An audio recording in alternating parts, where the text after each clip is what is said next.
Whether it be at a campsite, on the side of a mountain, or in your car, too cold of a night can ruin the next day's adventure.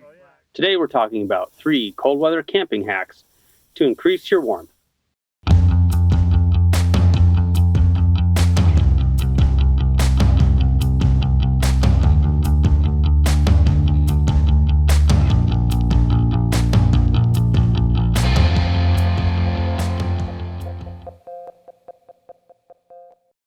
Hi everyone, I'm Jason. I sleep cold at night. I typically go to bed with a revved up metabolism, but it slows way down over the course of the night, making it difficult for me to stay warm.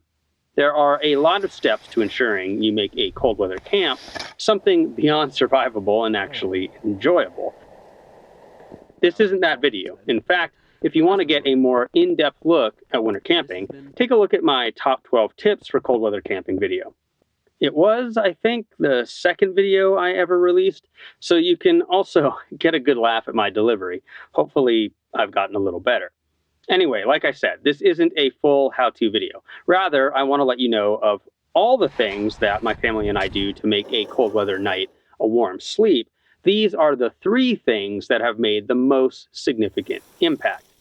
The first thing is making sure I surround my sleep pad with other insulators, particularly extra clothing. Most sleeping pads are now only 20 inches wide or so. This helps cut down weight, but it also makes it easy for a hand or your feet to go astray, or for you to roll off the sleeping pad completely. And if you do, you are now losing all the insulation of that sleep pad.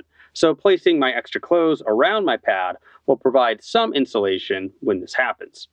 Even more impactful than that, though, is going with a very thin closed cell foam pad and inverting the usual stacking order with the inflatable pad.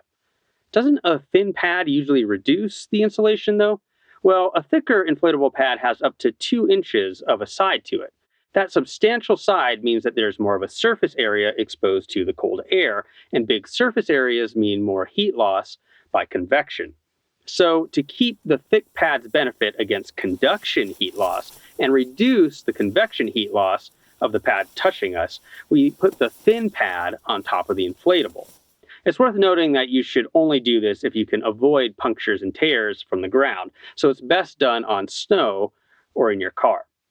And by far, the most impactful thing we do to sleep warm at night is place a bottle filled with near boiling water in the bottom of our sleeping bags.